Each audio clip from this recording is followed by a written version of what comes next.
Hello everyone, I am नवीन कुमार और यहाँ पर एक कंपनी है जिसकी हम बात करने वाले हैं, सांगवी मूवर्स। आज इसकी हम बात क्यों करने वाले हैं, सबसे पहले उस चीज़ की चर्चा कर लेते हैं। तो यहाँ पर हम लोग देख पा रहे हैं कि सांगवी मूवर्स के अंदर में आज बाइंग हुई है, वो भी ग्रेविटॉन्स रिसर्च एलएलपी। अब ये इसकी जो ये बाइंग करते हैं, सेलिंग करते हैं, ज़्यादा फर्क नहीं पड़ना चाहिए। बट आज हम इसकी पर्टिकुलरली क्यों बात कर रहे हैं, बिकॉज जब ये बाय सेल करते हैं तो ये on the behalf of F या फिर डी के बिहाफ पे करते हैं, वो बिकॉज मोस्टली आजकल जो भी इनके ट्रेड्स होते हैं वो उनके लिए ही, उनकी सहूलियत के लिए एग्जीक्यूट किया जाता है, ताकि उनका नाम सामने ना आए मेनली। और दूसरा, फ्लक्चुएशन ज़्यादा ना हो, because of these companies are the proprietary trading firms. So इनका नाम हमें बहुत ज़्यादा देखने को मिलता है। तो अगर इनकी जब बाइंग होती है तो या तो उन्होंने सेल किया होता है या फिर उन्होंने बाय किया होता है। बट यहाँ पर हम अंदाज़ा लगा पा रहे हैं कि उन्होंने आज प्रोबेबली ये है कि उन्होंने बाइंग की है। उसका अंदाज़ा हम क्यों लगा पा रहे हैं, उससे पहले हम लोग एक बार अगर चार्ट को अगर पे चेक करते हैं सांघवी मूवर्स के ऊपर, तो ये टॉप से कितना नीचे आ चुका है अब तक। सबसे पहले तो उस चीज़ को हम लोग देख लेते हैं। तो यहाँ पर मैंने एक लाइन ऑलरेडी आपके लिए क्लिक कर रखी है। आई थिंक मैं थोड़ा हाथ ढीला है इस मामले में। तो 70%, टॉप से 70% तक ये स्टॉक ऑलरेडी नीचे गिर चुका है, जो कि बहुत ज़्यादा बड़ा अमाउंट यहाँ पर देखने को मिलता है। अब उसी चीज़ को अगर हम लोग चार्ट को अगर कन्वर्ट करते हैं 5 मिनट्स के चार्ट के अंदर में, तो यहाँ पर आज के पूरे दिन मार्केट अच्छा खासा ऊपर की तरफ में चल रहा था। फिर अचानक से एक सेलिंग आती है जब यूरोपियन मार्केट खुलता है, और यूरोपियन मार्केट के अंदर में सेलिंग के साथ में अपना मार्केट भी साथ में ही नीचे धराशायी हो जाता है, जिसके साथ में बहुत मोस्ट ऑफ द जो स्टॉक्स अच्छे खासे चल रहे होते हैं वो सब के सब अच्छे खासे गिरावट में जाते हैं। बट यहाँ पर आपने को देखने को मिल रहा है कि इसमें अचानक से वॉल्यूम बहुत अच्छा खासा बढ़ जाता है, जबकि मार्केट रिकवर नहीं होता है, बट ये बंदा रिकवर हो जाता है। तो इससे एक अंदाज़ा लगाया जाता है कि यहाँ पर मेनली स्टॉक के अंदर में बाइंग आज के दिन हुई है, ऐसा अंदाज़ा लगा रहे हैं। तो यहाँ पर एक तो जो वो ग्रेविटेंस वाले, और दूसरा यहाँ पर ये बाइंग का अंदाज़ा जा रहा है। दूसरी तरफ सांघवी मूवर्स का अगर हम लोग यहाँ पर ये भी चेक करते हैं शेयर होल्डिंग पैटर्न्स को, तो वहाँ पर भी अपने को एफ की ठीक ठाक होल्डिंग यहाँ पर देखने को मिलती है, जो कि इंक्रीजिंग ऑर्डर के अंदर में। दूसरी डी की जो होल्डिंग है वो भी इंक्रीजिंग ऑर्डर में देखने को मिलती है। और डी में यहाँ पर स्मॉल कैप म्यूचुअल फंड वाले हैं, वो भी अच्छा खासा अपना स्टेक ठीक ठाक लेकर के यहाँ पे बैठे हुए हैं। सो ये पॉजिटिविटी दिखा रहा है कि जो इंस्टीट्यूशंस हैं वो यहाँ पर इस पर्टिकुलर कंपनी के अंदर में इंटरेस्ट लेके बैठे हैं। अब ये कंपनी करती क्या है, सबसे बड़ा सवाल तो यही है। अब यहाँ पे अपने इंडिया के अंदर में जो बड़ी मशीनरीज होती हैं, जो कि इंफ्रास्ट्रक्चर डेवलपमेंट के अंदर में जो बिल्डिंगें बनती हैं या फिर और भी टावर्स लगते हैं, तो वहाँ पे क्रेन्स की बहुत ज़्यादा ज़रूरत पड़ती है।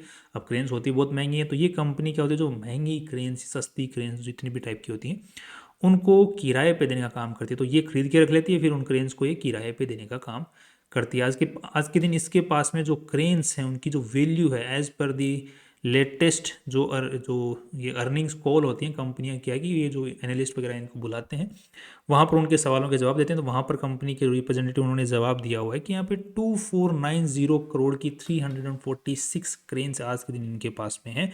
और स्क्रैप में जो जा रही हैं वो उनके 83 करोड़ रुपीज़ आज के दिन उनको मिल रहे हैं, जिसमें 47 क्रेन जो है स्क्रैप में डाल रहे हैं, बाकी ये खरीदते बेचते रहते हैं क्रेन्स को। तो आज के दिन जो वैल्यू निकल के आई है 2490 निकल के आई है, जो क्रेन्स की वैल्यू है। और आज के दिन जो कंपनी की मार्केट कैप है वो है 230 मतलब 2300 करोड़ के आसपास।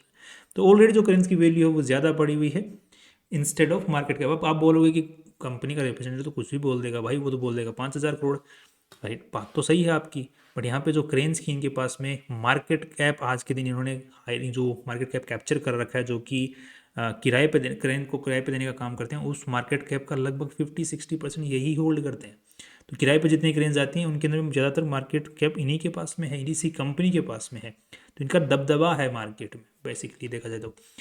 दूसरी चीज़, आने वाले मार्केट टाइम के अंदर में इस चीज़ की जो डिमांड है वो बने रहने की उम्मीद है, बिकॉज इकोनॉमिक डेवलपमेंट अगर कंट्री का होता है तो इंफ्रास्ट्रक्चर का डेवलपमेंट होना बहुत ज़रूरी है। उसके लिए फिर क्रेन्स तो रहेंगी ही, क्योंकि डेवलपमेंट होगा किन से।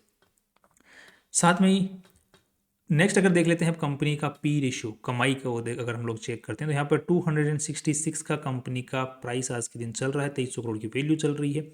122 की बुक वैल्यू है, सो पी बी रेशियो 2 का बना हुआ है, that's again fine, it's in the range.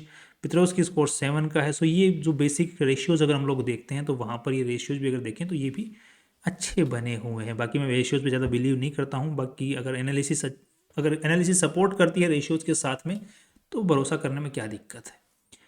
Next अब देख लेते हैं, मेन चीज़ जो है वो ये है कि कंपनी का अगर हम लोग पी रेशियो को अगर हम यहाँ पर चेक करते हैं तो पास्ट के डेटा के अकॉर्डिंग कंपनी का जो पी रेशियो है वो 22 की रेंज में आ गया है, जो कि एक अच्छी रेंज है, जो कि इसका एक एवरेजिंग रेंज है जो कि यहाँ पर बनी हुई है लगभग 23 की। उस एवरेजिंग रेंज के आसपास में या फिर उससे नीचे पी रेशियो आज के दिन पहुंचा हुआ है। मतलब एवरेज जो रेंज है पी की, वहाँ पर कंपनी का स्टॉक प्राइस आज के दिन चल रहा है। That's a good sign. 70% गिर चुका है, उस रेंज में आ चुका है, मतलब कमाई की रेंज में आ चुका है।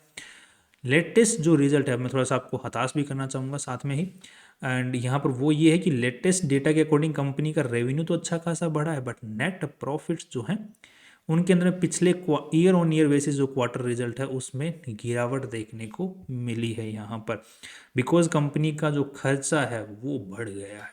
इस क्वार्टर जो है कंपनी का खर्चा बहुत ही अच्छा खासा बढ़ गया है, बट रेवेन्यू बढ़ गया है, तो यहाँ पर एक मार्केट उम्मीद लगा रहा है कि ये जो खर्चा हो सकता है कि इसी क्वार्टर हुआ हो, अगले क्वार्टर्स में ना हुआ होगा, जिसकी वजह से रेवेन्यू इंक्रीज की वजह से कंपनी का फ्यूचर के जो क्वार्टर्स हैं उन पे नेट प्रॉफिट बढ़ जाए। तो अगले क्वार्टर में भी अगर ये खर्चा मेंटेन रहता है तो एक दिक्कत बुरा हो सकता है, मार्केट इसको अच्छे से ना ले, बट स्टिल एक ही फर्स्ट टाइम में इतना बड़ा खर्चा हुआ है तो मार्केट इसको हो सकता है हल्के में ले रहा है, तो हम भी इसको हल्के में ही ले रहे हैं। अब यहाँ पे खर्चे जो हैं किस चीज़ के हैं तो हमने इनकी रिपोर्ट में चेक करने का पता किया, बट वहाँ पर कुछ खास ठोस जवाब मिला नहीं है। तो एनुअल रिपोर्ट जो आएगी उसमें ठोस जवाब मिल जाएगा, जो कि अगले साल इसी साल आने वाली है।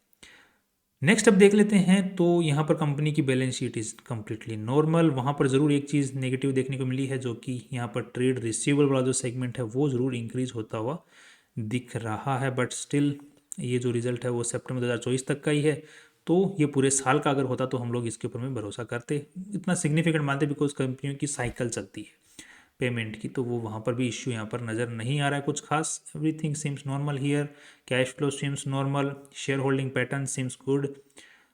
सो जो पॉइंट ऑफ अपने लिए जो पॉइंट जो पॉजिटिवली हमको यहाँ पे नज़र आ रहे हैं, एक तो मार्केट अच्छा खासा इसका गिर चुका है टॉप से हाई से, FIIs और DIIs जो है वहाँ पे होल्डिंग बनाते हुए दिख रहे हैं, साथ में ही कंपनी का जो रेवेन्यू है वो हाईएस्ट अभी देखने को मिल रहा है।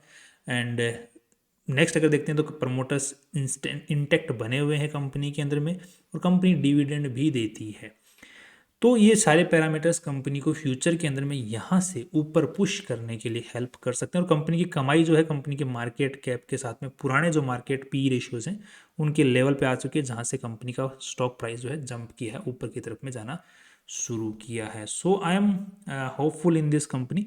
बाकी कुछ खास यहाँ पर दिक्कतें नज़र आ नहीं रही हैं, so I am hopeful in this company in the long run as well and in the short run as well. बाकी अगर ये गिरावट कंटिन्यू रहती है, जो कि स्टॉक मार्केट में भी गिरावट बनी हुई है, तो हो सकता है हमें और सस्ते में आ जाए, तो मैं कहूँगा कि और गिरावट के कंटिन्यू रहने के मुझे थोड़ी सी अंदेशे दिख रहे हैं, क्योंकि ये कंटिन्यू रह सकती है अभी थोड़ी बहुत और, क्योंकि अभी तक ऐसे सपोर्ट के ऊपर मार्केट अभी तक नहीं आया है जहाँ से एक ये मिले कि हाँ ये सपोर्ट मिल चुका है मार्केट को बहुत अच्छा, तो वो सपोर्ट अभी तक नहीं मिला है। दूसरा, गवर्नमेंट की तरफ से कुछ अच्छे खासे स्टेप्स लिए गए हैं, बट उनका जो सिग्निफिकेंट असर आना है वो अभी मार्केट में आने वाले टाइम में दिखेगा, बट अभी फ़िलहाल के ऊपर में स्टिल एक नेगेटिविटी मार्केट में बनी हुई है।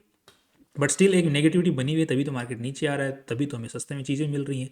सस्ते में जब चीज़ें मिलें, अच्छी चीज़ें अगर सस्ते में मिलें, बटोरते रहो।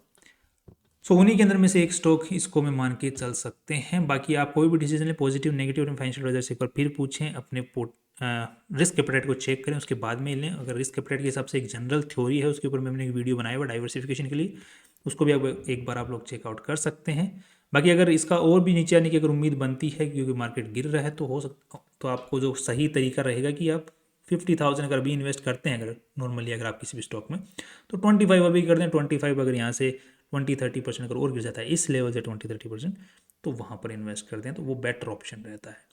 डाइवर्सिफिकेशन भी हो जाती, डाइवर्सिफिकेशन नहीं, एवरेजिंग हो जाती है। Right, that's all from my side. बाकी कल फिर मिलते हैं इंपॉर्टेंट वीडियो के साथ में। सी यू टुमारो।